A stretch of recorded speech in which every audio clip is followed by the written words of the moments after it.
को ससुराल भेजने के लिए जा रहा है।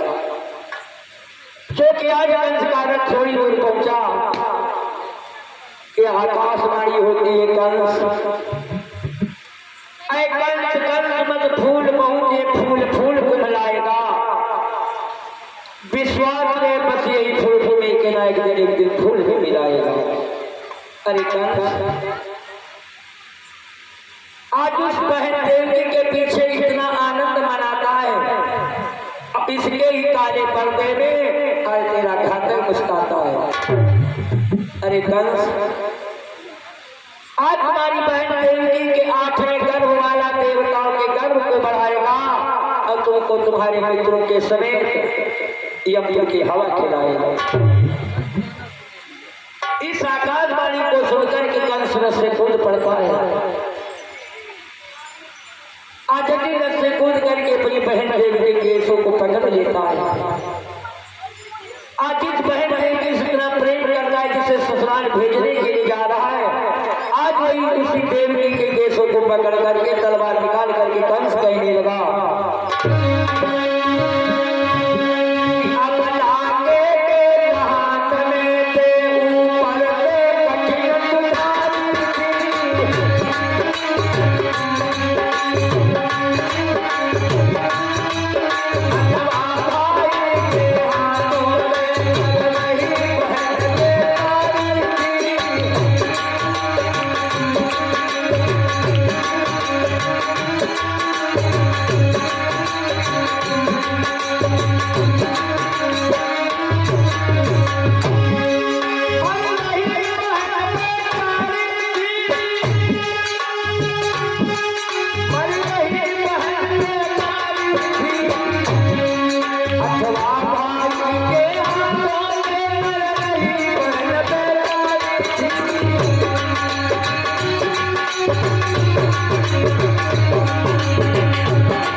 सारी मंडली मौन है, सरदारों का मुख सूख जाता है, वसुदेव चक्र से चौक पड़ते हैं और सरदारों का चारा नहीं रह जाता।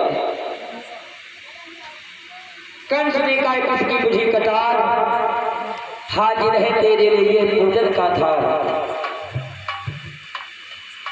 आज तेरी बहन जीवन की अंतिम सांसें, अंतिम है नमस्कार मेरा। देव की बहन स्वीकार करे यही आखिरी प्यार मेरा। आज कंस यही वार करना चाहा तो वसुदेव ने कहा, अरे राजन तुम क्या करते हो, तुम तो वीरों के बारे में हो। देखो अबलाओं के ऊपर हाथ उठाने में तुम्हें शोभा नहीं देता है।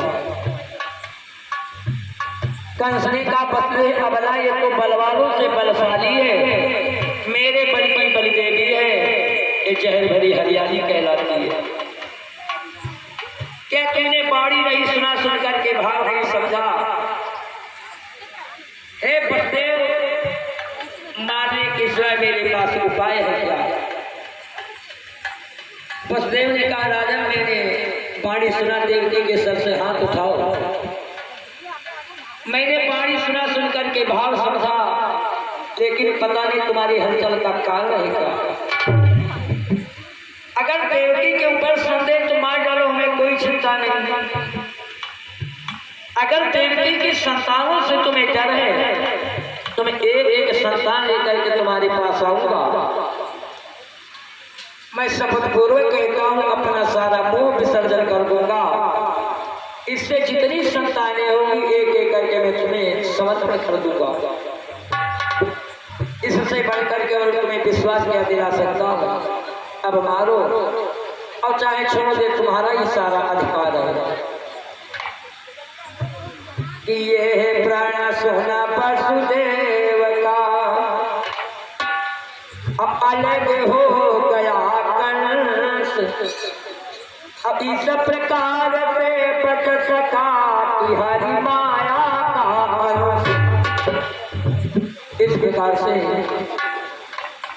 आज कंस देवती को छोड़ देता है। वसुदेव अपनी प्रिय देवकी को लेकर के अपने महलों में वापस आते हैं। कुछ दिनों के बाद में वसुदेव से संतान पैदा होती है। आज जब पहली संतान वसुदेव देवकी से पैदा हुई, आज इस संतान को देखकर के वसुदेव उस मांस के लोथड़े को उठाया और मांस के लोथड़े को लेकर के कंस के पास जाकर के पहुंचे। आज कंस ने इस मांस के लोथड़े को देखा, सोचने लगे ये महात्याग सच्चा साहस, इसने तो अपने वंश का अंकुश उखाड़ डाला है। अरे इस मांस के लोथड़े ने तुम्हारा कुछ नहीं बिगाड़ा है वसुदेव, इसको मैं कभी नहीं मारूंगा, ले जाओ इसका सुख पाना। 8वां गर्भ जब पैदा हो तो इसे यहाँ पर ले आया। इतनी बात सुनकर के वसुदेव अपने उस लाल सुकुमार को लेकर के अपने महलों में वापस ले आए। और तब तक तत्मूर्ति नारद, आज नारद ने विचार किया अगर कंस इसी प्रकार से दया दिखाएगा इसके पाप का आगरा शीघ्र भर नहीं पाएगा। अगर भोली भोली आत्माएं बलिवेदी पर चढ़ाई जाएंगी इसके पाप का आगरा शीघ्र भर जाएगा। आज सोच करके कंस भी नाल बीड़ा बजाते, कंस के दरबार में जाते, क्या कहते आप लोग भी कहेंगे।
शत्रु को छोड़ करके बैठा आनंद मनाता है।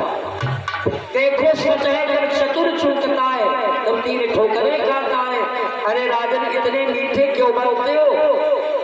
जो ज्यादा मीठा होता है वो तो अपना नाश कराता है। कंस ने पूछा कैसे? तो नारद ने कहा बस यही तो बतलाने के लिए आया हूं।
लड़ाई में आज तीनों का संकेत किया तो कंस पहली से गिनता है तो आठवीं आठवीं और आठवीं से गिनता है तो पहली आठवीं।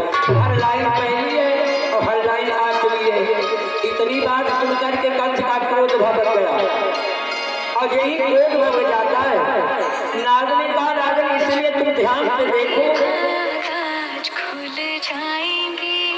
कि मत भूल कभी आठवां गर्भ कोई विशेष प्रकट आएगा।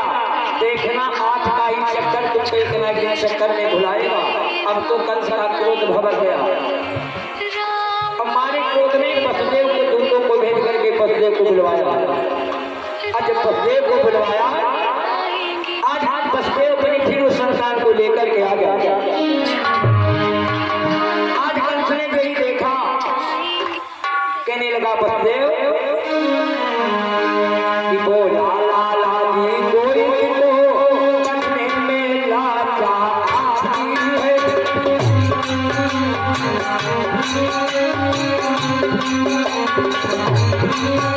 लेकिन विचार जब करता हूँ तो तब नहीं भुलाती है।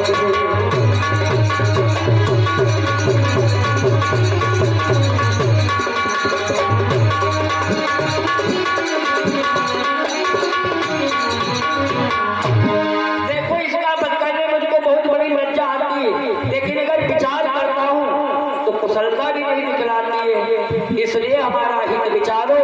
अब तजो दो संतानों से शायद ये जीवन बच जाए इन शिशुओं के बलिदानों से। वसुदेव ने कहा राजन मेरा तो सर्वस्व निछावर है। पहले भी बालक हाजिर था, अब भी ये बालक हाजिर है। तो कहा सुने कर कुछ समय कि हुआ यही मजबूर, कंस नीच ने कर दिया कि उस बालक का खून। आज कहते सुनते कंस वसुदेव की पहली संतान का वध किया। आज इस प्रकार से वसुदेव इस संतानें जो हैं कि एक नहीं मारे गए। अब इस प्रकार 6 बार अब आगे कहना है हमें कि हरि माया का। इस प्रकार से वसुदेव की 6 संतानें मारी गई। जब 7वां गर्भ देवकी के उदर में आया, जिस 7वें गर्भ को माया ने खींच करके गोकुल में रोहिणी के उदर में डाल दिया, जिस गोकुल में रोहिणी के उदर से बलराम का जन्म हो जाता है। वसुदेव और देवकी इस 7वें गर्भ को खंडन समझते हैं।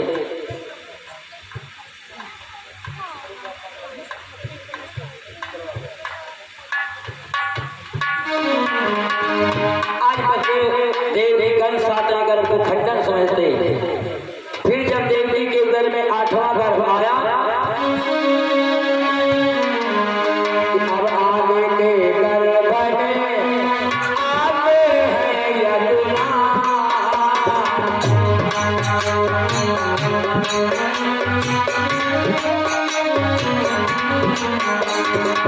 अब आगे के गर्भ में आगे है यदुना। पहले उन्हें ताकत दो।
आप लोग शांति से बैठे रहे, कोई सज्जन बंदे खड़े नहीं होंगे, आप ही लोगों के बच्चे हैं।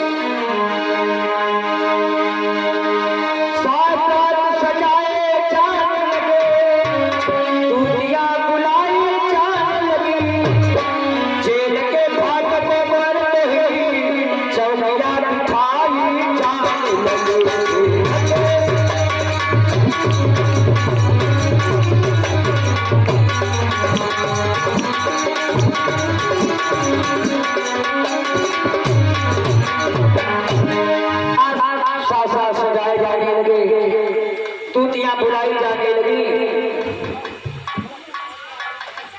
जेल के फाटकों पर जोड़ी चौकियां बिठाई जाने लगी कि वहां कंस का हो रहा कि दिन दिन जीत उदास, इधर देवकी का हुआ पूरा 10वां। अब दिनों दिन कंस का चित्त उदास होता गया, उधर देवी का 10वां महीना पूरा होता है।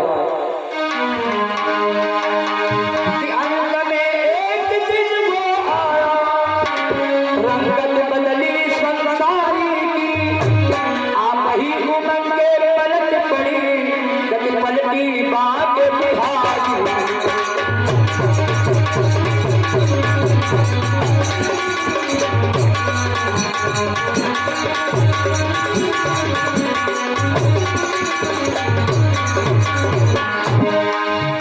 देवी का 10वां महीना पूरा होता है।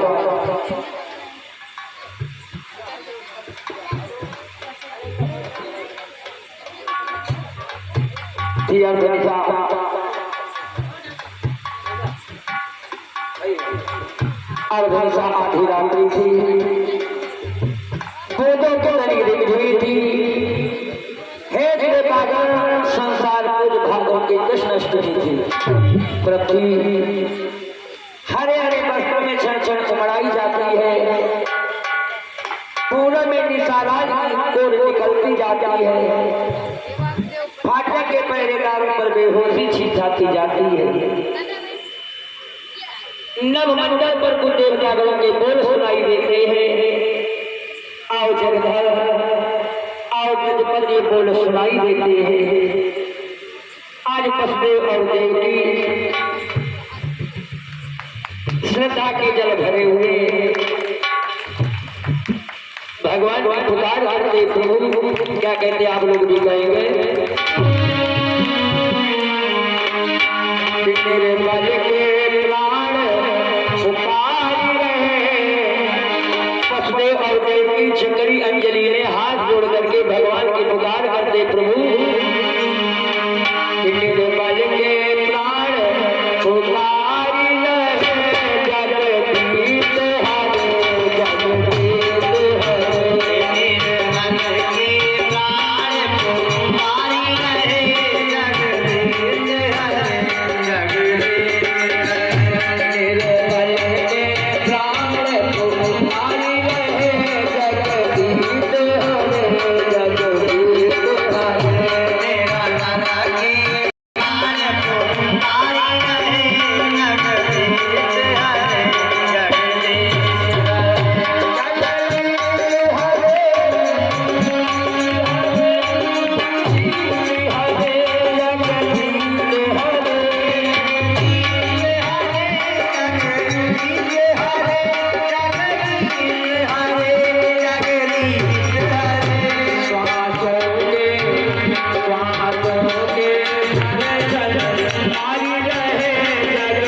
वसुदेव देवकी को अपना चतुर्भुजी रूप दिखलाया। आज हम चतुर्भुजी रूप दिखलाते हैं। जिस प्रतिग्रह का मैं क्या अनुसार शेष ने बखान नहीं कर सकती कि बैजंती माला से